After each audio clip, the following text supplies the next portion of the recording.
Hello, everyone. I'm Amanda Sharp, the mama. Andrew Lang, the Bachelor. No Aaron pressure. LaDuke, the dad.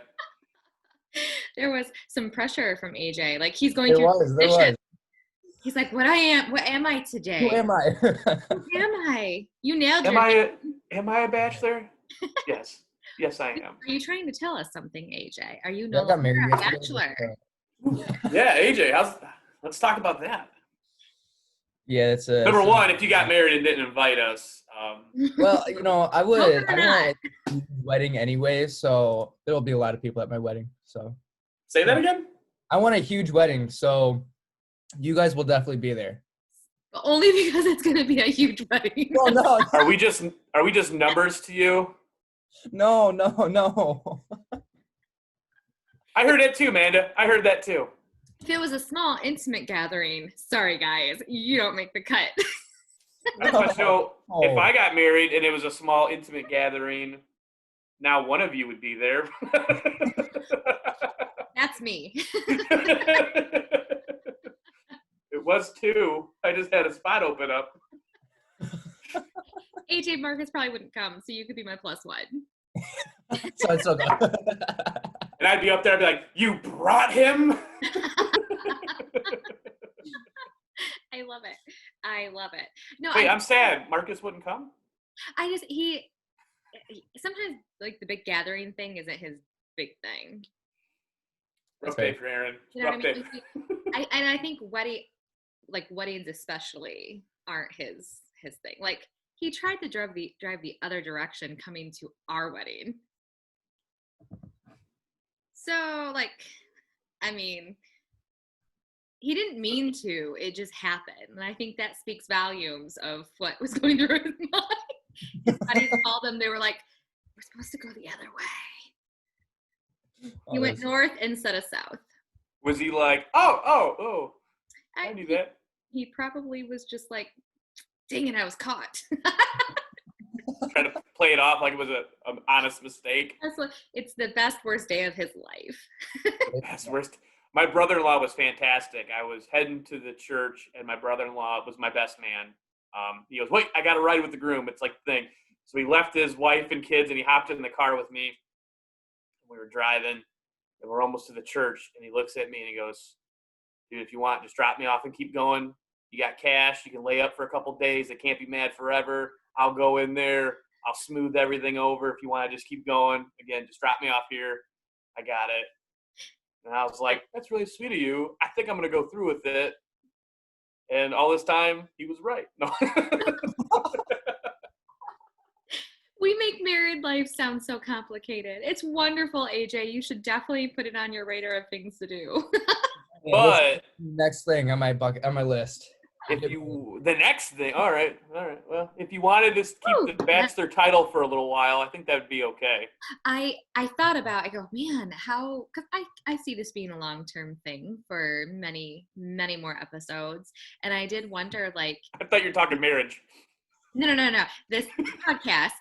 And I did think, like, I was like, even if, like, he started dating someone seriously, like, that kind of affected like his young bachelor status, like where his little gal might not love it. Ooh. Keep her on our toes because our AJ deserves the best. Right? Definitely. I love it. So our topics today, I get a message for those who don't know our message thread on Facebook yesterday from the guys saying, hey, our topics for tomorrow are, our Taco Bell drive-through order conversation led to topics for tomorrow, and they are irrational fears and our first job. So how did that conversation or topics even come about? So you always call AJ in the drive-through, right? I mean, yes, it's a tick that I have, apparently. A lot of our best ideas have been born in the line, well, I'm waiting to order Taco Bell on Telegraph. And it was another thing. AJ and I were just going down a rabbit hole. We were both like, wait, we should stop and save this for tomorrow. And I was like, all right, I'll text Amanda, and that way we've got it on paper. She can prepare herself. And I don't know why that is I have to call you, but I do. Well, I think what I really like is that we just all really love Taco Bell a lot. And so it leads me to maybe someday there could be some advertising opportunities for us and Taco Bell. And I agree. Taco Bell, If you comment below, reach out to us. We're all realtors. Our phone numbers are everywhere. You can call any one of us. Absolutely. We'll figure this out. And I totally justified the Taco Bell purchase because Jeff Rising, did you see his post? I did not. He posted to his story. It was a photo of like a Taco Bell bag, and it said something like "about to hate myself." Well, That's so true. Reality. It's reality. No offense against Taco Bell, but my thing is I just always overeat so much. I suffer consequences from the overeating, not necessarily the food. It's so good. So I'm gonna keep this to a half hour. Yeah. I mean, it's just so good. So, but just to give Jeff a shout out, he's a broker in Adrian, just kind of down the way from us that we enjoy working with, talking with, and listening to. So he's doing some coaching, which I think is awesome. He takes really good care of his realtors, which to me is my number one sign of a good agent. If you take good care of your leaders, then you should be a decent agent too. I did a deal with him, and he actually is a great person to work with. Awesome. Yeah, so that's his shout out. Okay, so let's dive into the topics because we have that half hour limitation, and I could talk forever. So can we start with first jobs, because I can nail that one. I have a hard time coming up with some rational fears. Okay. Well, was your first job the hardware store? No. I didn't think it was. Okay. What was your first job, Amanda? All right, I'm gonna allow myself 5 minutes tops. All right, so first, when I was like 8 years old, actually less, like I used to go like clean houses with my mom, like at like 4 years old. I killed cleaning a toilet. I'm not gonna lie. I'm really good at cleaning. I just hate it so much. And then I progressed to cleaning a lady's house at church when I was like 8 or 9. Yeah, and she would pay me like $20. Like for a kid, that was like a lot of money. And then I worked at the fair selling peanuts for like 2 years. I don't think I did it for a third, but a solid 2 years. And selling peanuts is hard sell. I mean, it's not a hard sell, but you have to like capture their attention when they're going to, because it used to be by like, is it called the grandstand thing? You know, like the little arena thing. Yep. So they were like on a mission at that point. They were trying to get where they needed to be because something was starting. So that was hard. Those were long hours. That was back in the day when I can stay up until like 11 o'clock. And bravo, like shout out to my mom for always getting me to the places of opportunity, because obviously I wasn't taking that myself there. Right. She knew I had a desire to make $1, and she would take me to the fair, pick me up at the fair, take me to the cleaning, places and all of that good stuff. And so I did that. And then my very first real job was at Villa Party Store with the Cusimanos. And oh my God, the day I turned 15, I went in there and I was like, Joanne, can I have a job? And she said, sure. And I like just loved that job so much. I worked there for a year, and then I went to the hardware store when I turned 16, and then stayed there until I had Babe. What prompted the move from the party store to hardware store? Well, I think so. The party store, like I made subs and stuff like that, so there was only like so much time that they would need me there for making subs. Okay, so it was like an hours thing. Yeah, because I'm telling you, like I bawled like a baby when I told Joanne I was leaving. Like it was ugly cry, because I just love them so much, and I still love them so much. They're just, they knew me since I was like a baby, because we would go into the party store all the time. It was just kind of down the road a little bit. Everyone in Monroe County loves the Cusimanos, I might add. They currently own Giuseppe's Pizza. Okay. Well, they did, but well, I mean, it's still family owned, but not just Papa Joe and Joanne aren't the owners anymore. The son and daughter are. Oh, so it's still in the family. Still in the family, absolutely. But every single one of them is amazing. It's on Telegraph just south of Auburn Road. So from your Auburn listing there not too long ago.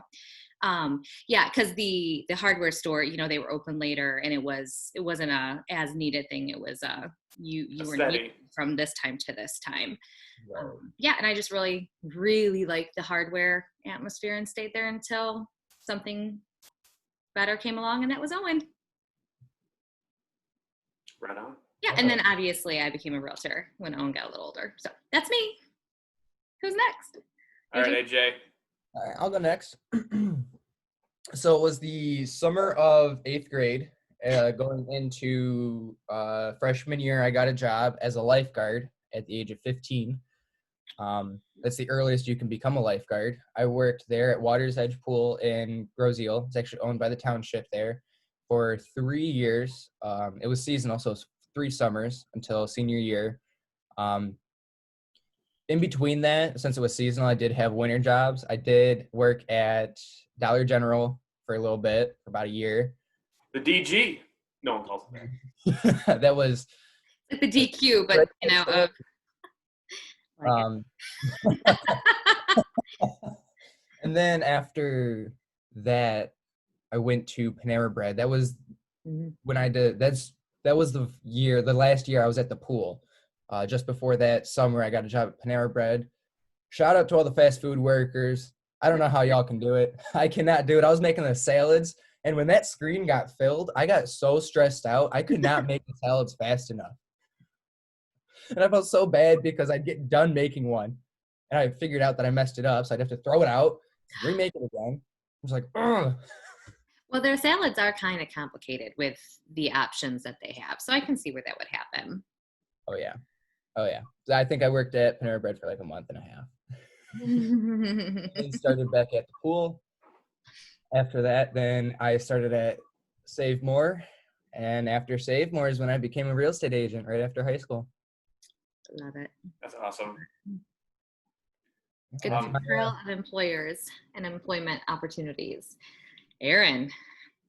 I was like Amanda, but I didn't have the cool mom that would drive me places. So I had to start my own business, like with my street, what I could do with my bike. So I started off, maybe around, maybe 10, maybe early teens. But I would cut ditches for my neighbors. I grew up on East Newport Road, and the ditches were really deep. And I had a couple elderly neighbors that, they could cut their grass, but the ditch was too deep for them. For so sure. I started that. And then the little boy down the road, caught wind of it. He's like, I want to start cutting ditches. And I was like, we could compete, or you could work for me. And so I hired him, and we split it. And again, 50% of a deal is better than no deal. And yeah. Exactly, And we take our ditch cutting money, ride our bikes to the party store, and buy subs. No joke. So party store kept this world a running back in the day. AJ, did you ever experience a party store? Like, did you get to experience riding your bike to a party store and buying candy? And what was the candy prices? If you did, answer the question, and then I want to circle back to that. So yeah, I do remember walking up to the party store when I was real young. But we weren't really allowed to do it. Only my dad would let me do it, not my mom. And it was on the street. That's the funny thing. But I really do not remember going, if that makes sense. It was kind of a thing of the 80s and 90s. And I think so. Yeah, there was other things you were offered in life, AJ. It's okay. Well, for us, I was in the country. Mm-hmm. So, really the party store was the only thing I could get to on my bike. And I had to cross Dixie Highway, and my mom was always paranoid. So anytime I rode my bike to the store, I immediately had to ride straight back so she knew I was cool, and then I could just carry it around the street. The actual neighborhood. Candy bars were, when I started, $4 for $1. Yes. And then the next summer, the dude went up to $3 for $1, and I was mortified, but it is what it is. Gosh, now what, $1.10 for Hershey's bar? For a bar now. It's not worth it. I can't bring myself to do it because I came from $4 for $1. Right. It makes my stomach sick to even think of it. So then I will. No, I was gonna say after your landscaping successful. That sounds so nice. It sounds so nice. Business of 2. And I did throw my parents under the bus, but they did let me use the lawnmower and the gas, and then it got to the point where the neighbors were just like, "Oh, just use my stuff."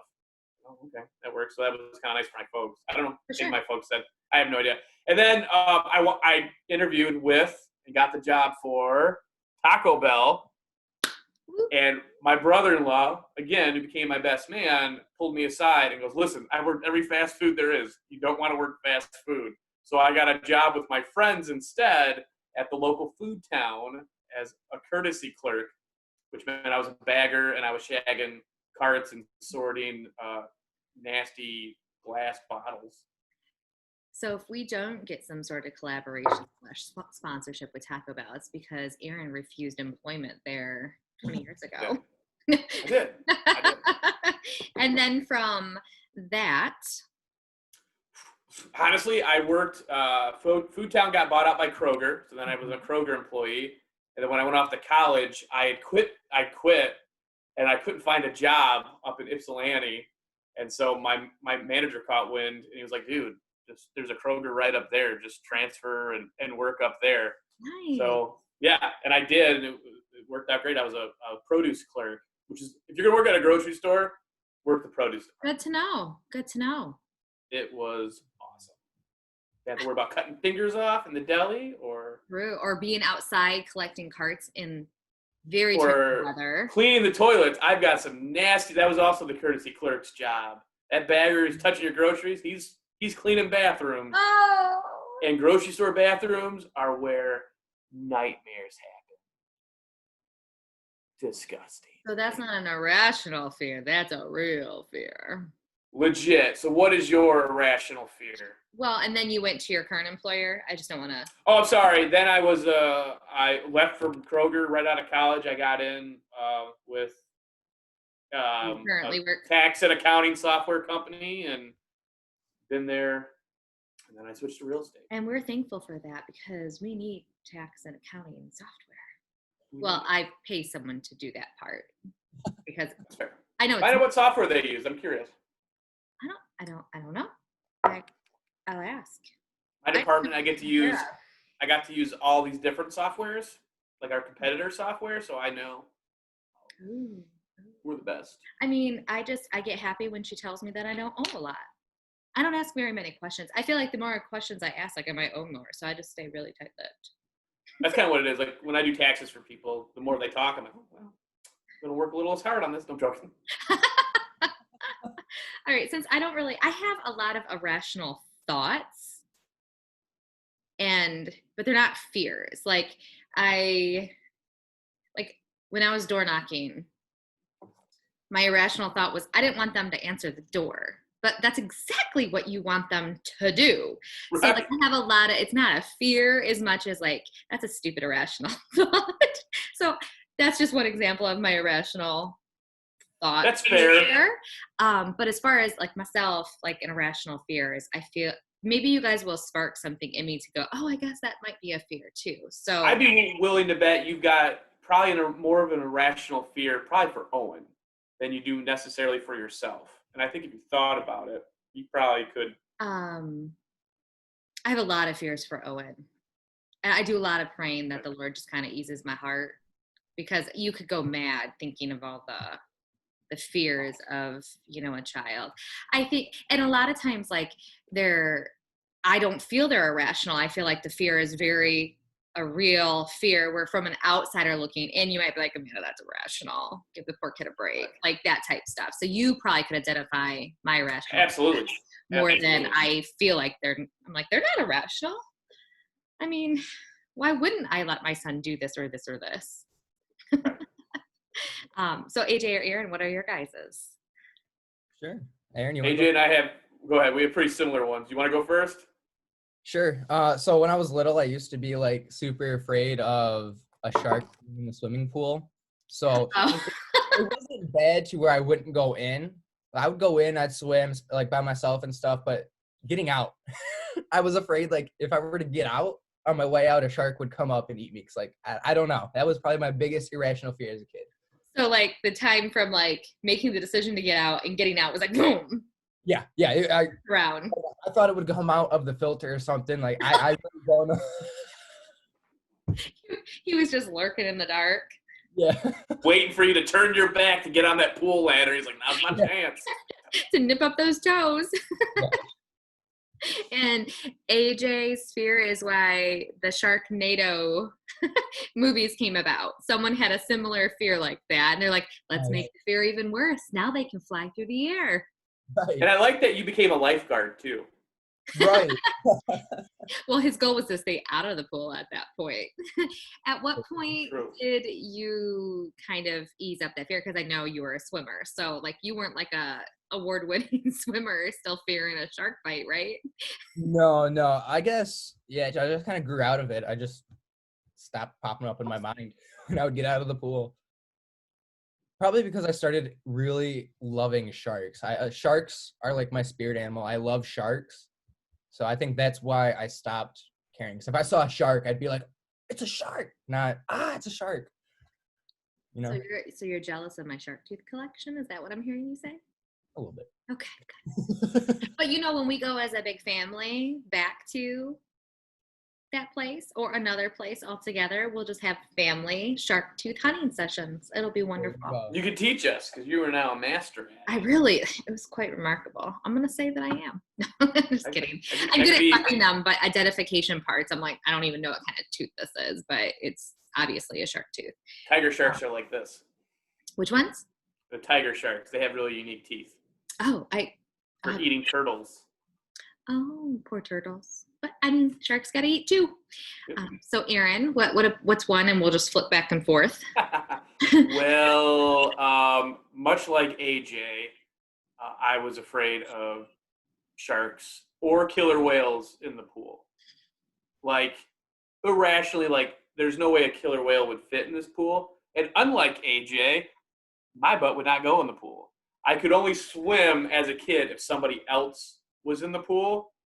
And full disclosure, this irrational fear I still deal with it. I used to swim in the mornings with my buddy Tim before work, and this was like within like 10 years. And it was this giant Olympic-sized pool, and there was this deep end. And I'd always like, if Tim got in first, I was good. But like I had to be, because we would swim at like 6 in the morning, so it would just be the two of us in this giant pool. I swear to you, if I had to get the lane, if some people were there and it was right by the deep end, I'd swim, and I'd constantly be looking towards that deep end because that's where those suckers were going to be coming from. My parents have a pool, and I'm kind of okay with it. Like, I'll be the first one in there. But, like, even to this day, if you watch me swim, I'll stop, and I'll still, like, look in the deep end. Like, I still check, make sure there's nothing there. You can blame that on you're just dad now, and you're just assessing that no one's drowning. No, William will be there. I'm afraid something's going to come from behind and take me under. And unlike AJ, if I was in the ocean and I saw a shark, there's no amazement. There'd be vomit and diarrhea. Okay. I guess it would depend where I was in the ocean. Like if I was actually, I wouldn't care as much if I was in the ocean. I would care if Owen was in the ocean and I saw a shark. Like that instantly, because if it takes me away, like take my body, you know what I mean? Not right. It's like swim to shore, baby. I will say, like when I was younger, if we went to like a lake or something, I would be nervous that something was going to like get me, but that was because I couldn't see. And really there could be some fish and stuff that would want to nibble. Yeah. I mean, that's fair. I mean, they need to eat food and they could have think my toe is just a little baby fish. Right? So, AJ, you got another one? Yeah, I was going to say that another big irrational fear kind of goes off of the pool, but not knowing what's, like, if I'm in the water, not knowing what's underneath me. Like, when I was sailing in the ocean and I jumped in and I looked down, not knowing what was underneath me at that time freaked me out. I still do it because... As it should. Well, I think that's fair. Like, when it's the fear of the unknown. It's kind of like going into a dark cave. I mean, you might be fearful of what would be around the corner, even if you have some light around where you are. I mean, because we know nature. I mean, we're smart enough to know that there could be a threat down there. Exactly. Just yesterday, I was showing a house and the basement lights wouldn't turn on. So I waited for my clients to show up before I went downstairs. I was not going down the ground. That's just being smart, because you should never go downstairs in a basement by yourself before clients are there.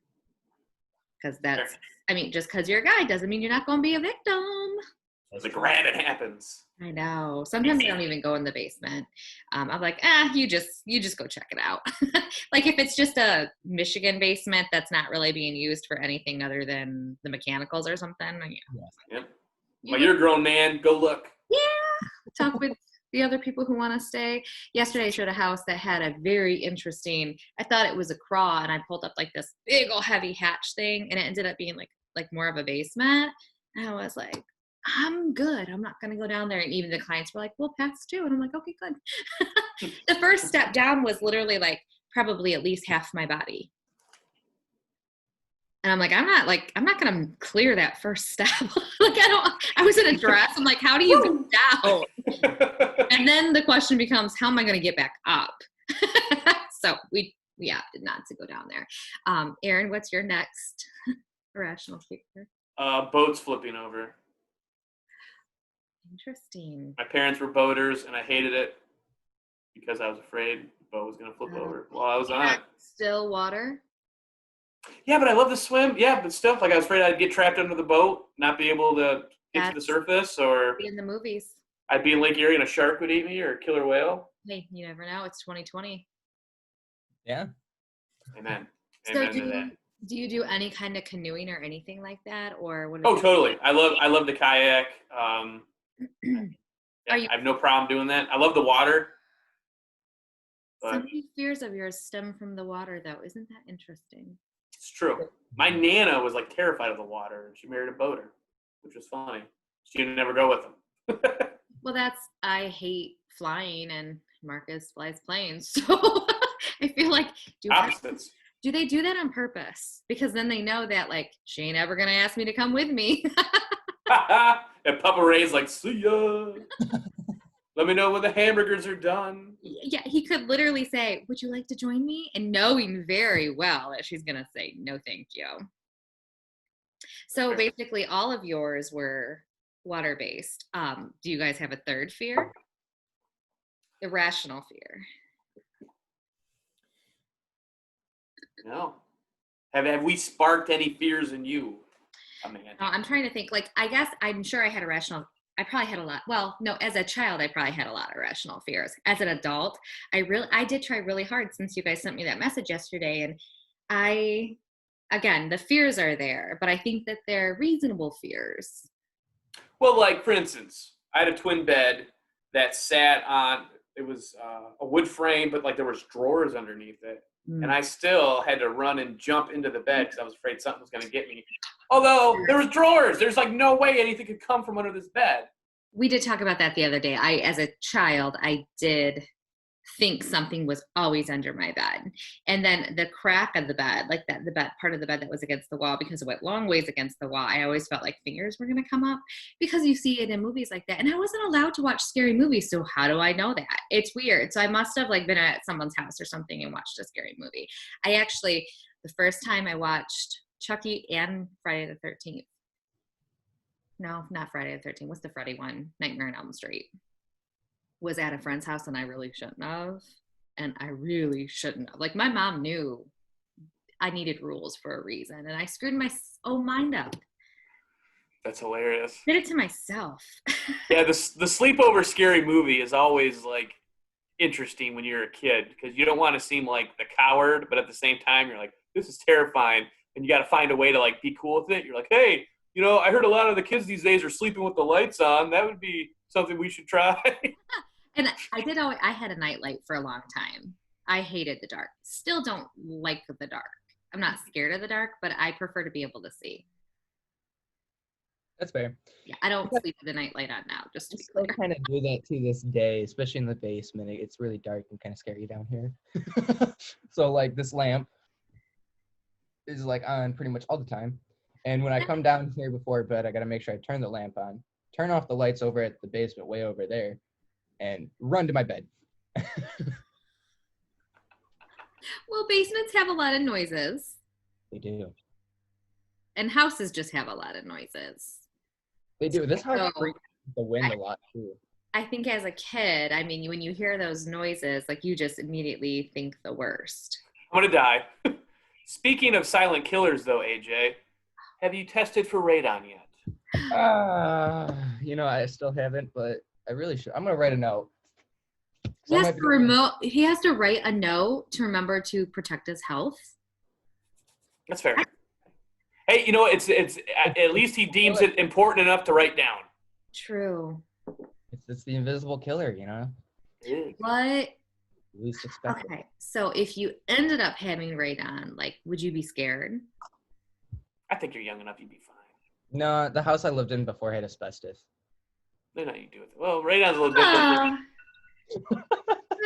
It's a little different. Asbestos shouldn't hurt you unless it's basically disturbed. Right? Radon, you're just breathing it in. Yeah, but you're young enough, you know what I mean? I think like you'd be like, all right, we need a mitigation system, and I need to maybe sleep upstairs. Yeah, I'd call it a day. You'd open the window. That's gonna draw more radon in. That's true, yeah, because you drive it. Not that we're radon experts, but we've heard enough about radon to be scared now. Yeah, actually, I really should, because lung cancer does run in my family. So I do wonder, I know our alarm went off, so we'll wrap it up in a few minutes, but it is interesting how, like lung cancer, for example, is something that really is usually caused by something that you've done. Yeah. Right. However, like, it's interesting how some people could be doing the same things and some don't get it and some do. It's weird how some bodies just, just do things differently with stuff than other people's. People can smoke until the day they die and never get lung cancer. Right. But then other people get it because of something so simple. Exactly. Walter Longo is kind of written on that in his book, The Longevity Diet. So it's pretty interesting. Like, there are just some people that are, I don't want to say more hardy. Yeah. But just genetic, they hit like the genetic lottery where it's like you can really abuse yourself and your body handles it better than others. Where some people, I wonder if those people are their direct ancestries are the survivors of the Black Plague. Because I do remember learning something about the ancestries, the offsprings of the people of the Black Plague have a very got it, and then got it, and have like this crazy immune system that like is just crazy. They like never get sick and are healthy all the time. And I believe, I'm not sure about that one. So, but I do know that would be an interesting concept. I mean, it's kind of like that immunity concept where people, or like if you have an allergy, they actually give you what you're allergic to, right? Basically to help you build up tolerance to it. Is that what allergy shots are basically? Well, I think that they read that they, I thought you were talking like as a kid, because I thought like this whole no peanut butter when the kids are young is leading to more nut allergies than maybe what would have been, because they don't have the exposure. But I see what you mean now with the allergy shot. Yeah, I don't know if they're just blocking the antihistamines or I don't know, but I do. I kind of think that peanut butter thing could definitely be. I mean, clearly none of us are doctors, but it does just seem weird that there's so much more of it now. I mean, peanut butter sandwiches were a staple growing up. I mean. Oh yeah. Well, like you said, they say with allergies, like eating local honey helps too, because it's from the local. Now, quick question before we go. Yeah. Are you peanut butter and jelly sandwich people or just peanut butter sandwich people? Peanut butter and jelly, preferably strawberry jam. Amanda? I am a peanut butter. I'm not a peanut butter snob, though. I can deal with any peanut butter. I just need my peanut butter to spread without ripping the bread. That's my criteria for a peanut butter. Doesn't matter on taste. And then I can use any type. I don't like jelly, because I think jelly spreads weird. It's harder to spread. I like the preserves and stuff because it really just kind of like smoothly goes on. Because I don't like a lot. I just want a little extra like sweetness. And I like it on like really soft white bread. I don't want it on. That's very specific. It always gives me heartburn. I'm not joking. What does? A peanut butter and jelly sandwich always. I think peanut butter does it, but why would peanut butter give me heartburn? The oils, maybe the fats in the peanut butter. Possibly, and it's not like it ups sugar. It actually like sits like in my like whatever esophagus with that. Oh, I hate And it's just like it's that burning, and I'm like, gosh, man, that's just because I love a peanut butter and jelly sandwich, but it's not worth it. That's fair. Are you guys a smooth or crunchy peanut butter? Smooth. The crunchy doesn't spread. Yeah, I hate crunchy. I don't dislike crunchy. Like if I'm dipping into peanut butter, I definitely don't mind crunchy. But to spread it just really ticks me off when my bread rips. Try try the peanut butter that the only ingredient is peanuts and see if that gives you heartburn. That does not spread easily. It does not, and it's a pain in the butt because you really got to mix it because it doesn't have any. It separates because the Yeah. oil. I should try it just to see if that would make a difference though versus the syrup and stuff. That would tell you if it's the fat or the sugar. For sure. That's true. Or if it's just because it's sitting in your throat, because I love peanut butter. I am a peanut butter snob. I only do just the straight up peanut oil, and I'll eat it till I choke because like I'll just do spoonfuls, and then it gets like lodged, and I'm like, I need. And I think that could barely breathe out your mouth. It's such a thick thing, so it takes a while to work its way down. So peristalsis takes some time. Absolutely. It's like, wow, we're working harder on this. She normally just drinks coffee and Taco Bell. So I mean, they don't have to work so hard. So do you like jelly or jam on your sandwiches? I despise jelly and jam on peanut butter sandwiches. I'm a purist. Just peanut butter and bread. Straight up. The only time I've ever used jelly or jam in my entire life was when my father-in-law and I got into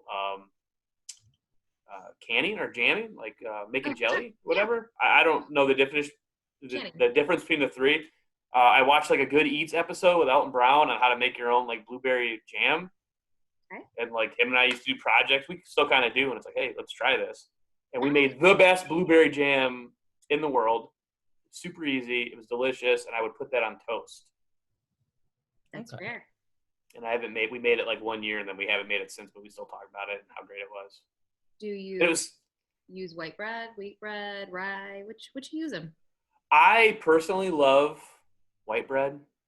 Like when we go out to breakfast, I'll order white bread because I'm like, I'm out to breakfast. And then they bring us a stack that's 40 feet high and just keep it coming. Oh my God. Yeah, that was that guy. But for home, I do like the 100% whole wheat. Oh, well, I guess if William's eating it. Yeah.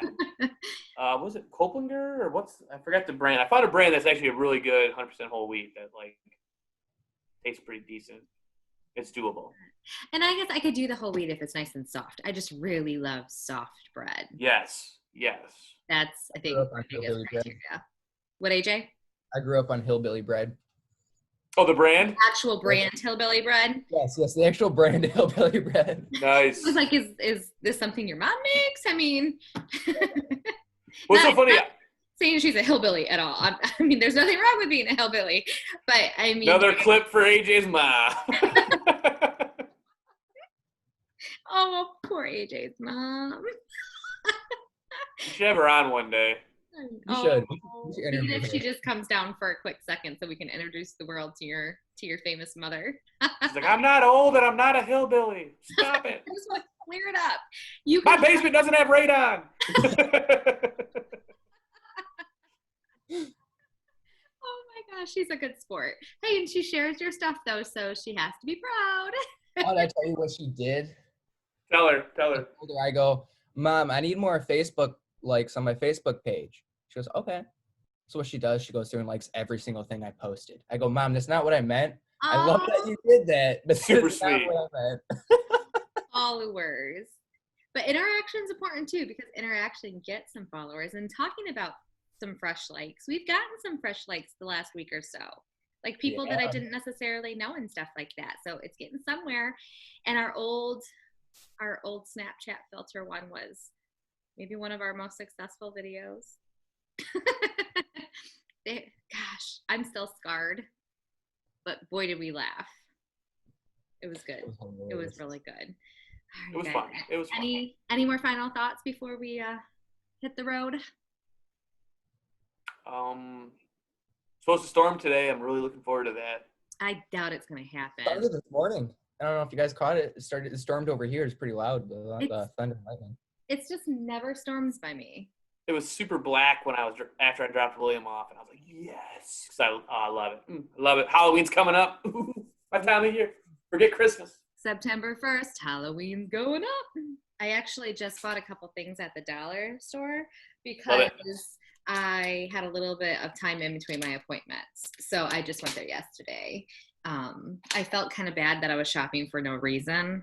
because I'm still trying to like not be a product of the problem. But you know, I had time to kill, so I did it. I know. Well, thank you everyone for tuning in. I'm Amanda Sharp, the mom. Andrew Lang, the Bachelor. Aaron LaDuke, the dad. And we will see you next week.